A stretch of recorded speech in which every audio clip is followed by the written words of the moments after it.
Hello বন্ধুরা, দেখো আমার জাল পেকেছে। দুইটা কই মাছ ছিল, এখন কয়টা কই মাছ পাবে দেখা যাক।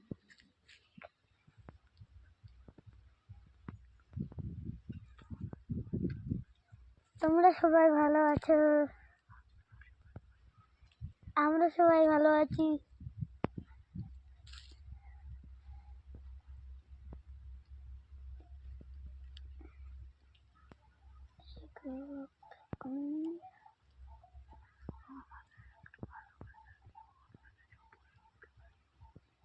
আমাদের গল্প ভালোবাসা দিয়ে আমরা যেন উঠতে পারি উপরে।